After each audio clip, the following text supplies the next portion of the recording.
Assalamualaikum warahmatullahi wabarakatuh. Selamat pagi anak-anak semuanya. Alhamdulillah pada sehat semua kan, tidak ada yang sakit pada pertemuan pagi kali ini. Alhamdulillah.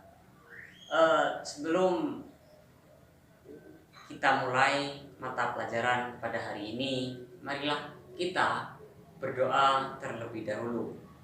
Kita berdoa bersama-sama. Bismillahirrahmanirrahim.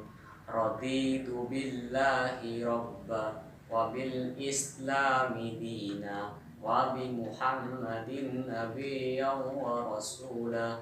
Rabbi zidni ilman warzuqni fahma. Amin ya rabbal alamin. Baik, pada pertemuan kali ini kita akan membahas tentang rukun iman. Di mana rukun iman ini telah kita bahas pada minggu kemarin. Coba siapa yang ingat rukun iman itu ada berapa? Ya, coba Bagas. Ya, betul, 6. Yang pertama siapa? Ya, iman kepada Allah, iman kepada malaikat Allah, iman kepada kitab Allah, dan iman kepada Rasulullah, iman kepada hari akhir, dan iman kepada qada dan qadar. Coba siapa yang ingat penjelasan dari iman kepada Allah tersendiri? Coba siapa yang masih ingat? Ya, silakan Citra. Ya, betul. Terus. Ya, betul. Betul sekali. Ternyata Citra masih ingat terhadap penjelasan pada minggu kemarinnya. Ya, yang pertama itu iman kepada Allah.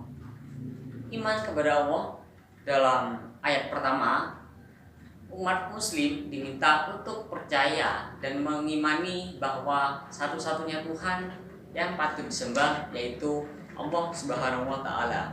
Umat muslim juga diminta percaya untuk mengimani bahwa Allah telah menciptakan seluruh alam semesta beserta isi-isinya. Sebagaimana dijelaskan pada hadis riwayat Imam Nawawi yang berbunyi, berimanlah kamu kepada Allah dan malaikatnya dan kitab-kitabnya segala isinya, dan berimanlah kamu pada hari kiamat, imanlah kamu pada kepastiannya yaitu kepastian Allah dalam baik dan buruknya. Ya, betul Citra. Yang kedua itu iman kepada malaikat Allah. Silakan siapa yang bisa, yang masih ingat terhadap penjelasan yang kita bahas pada minggu kemarin. Oh iya, Adi, silakan. Iman kepada malaikat Allah. Silakan. Ya, betul. Betul sekali. Ya, terus. Ya, betul. Iman kepada malaikat Allah itu umat muslim diminta untuk mengimani malaikat Allah. Malaikat sendiri diciptakan dari nur atau cahaya, di mana dari sekian banyaknya jumlah malaikat yang diciptakan Allah, kita dimintai untuk mengetahui 10 malaikat saja. Yang pertama yakni malaikat Jibril, yang kedua malaikat Mikail, yang ketiga malaikat Israfil, yang keempat Israil, yang kelima malaikat Munkar, yang keenam malaikat Nakir, yang ketujuh Rokit, yang ke-8 Atid, yang ke-9 Malik, dan yang ke-10 yaitu malaikat Ridwan.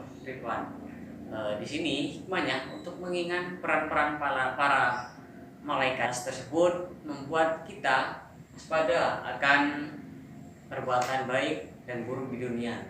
Selain itu kita juga semakin mengetahui keagungan Allah Subhanahu wa taala. Yang ketiga, iman kepada kitab-kitab Allah. Di sini iman kepada kitab Allah itu yakni menurunkan kitab-kitab suci kepada nabi dan rasul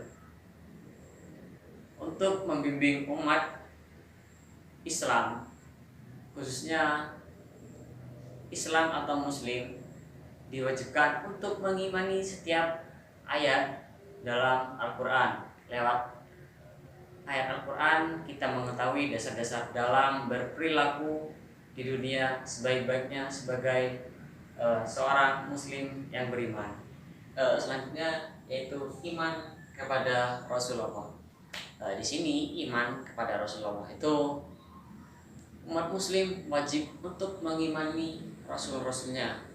Rasul sendiri adalah seorang utusan Allah yang diberinya wahyu, berbeda-beda dengan nabi.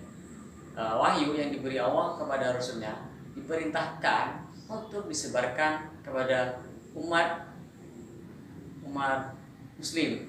Oleh karenanya tidak semua nabi adalah rasul, tapi semua rasul sudah otomatis adalah seorang nabi. Yang kelima, iman kepada hari akhir. Di sini iman kepada hari akhir itu dalam Islam semua muslim diwajibkan untuk mengimani bahwa hari akhir benarlah ada. Pada hari itu seluruh amal kebaikan dan keburukan manusia akan dihisab dan ditimbang dengan seadil-adilnya. Jika amalanmu baik, maka hadiahmu adalah surga. Atau sebaliknya, jika kebanyakan amal burukmu, maka Allah akan menjanjikan neraka kepadamu. Yang terakhir, iman kepada qada dan qadar.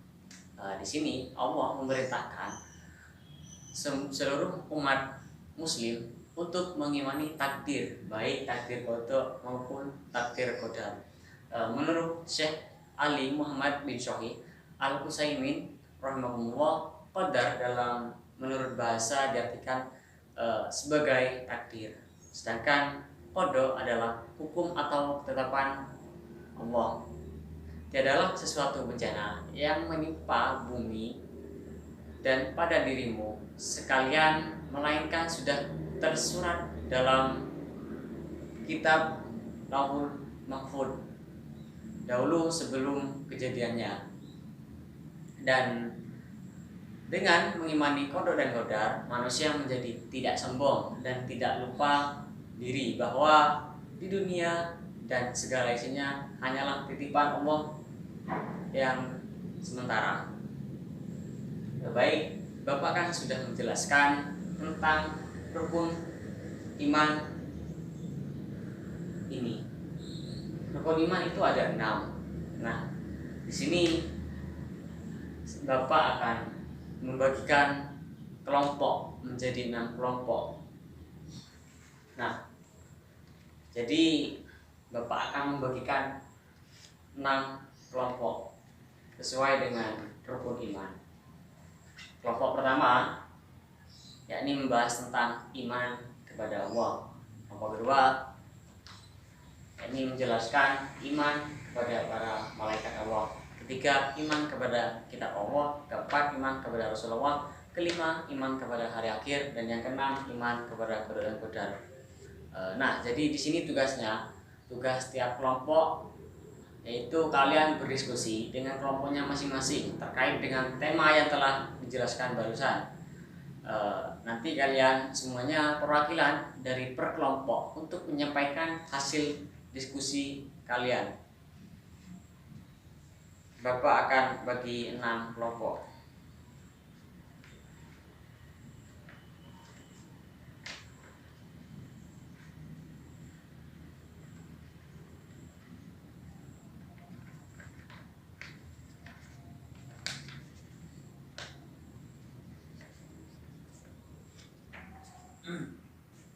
Ya, berhubung waktunya sudah mepet dan waktu kita hanya terbatas, maka Bapak akan akhiri pada pertemuan kali ini.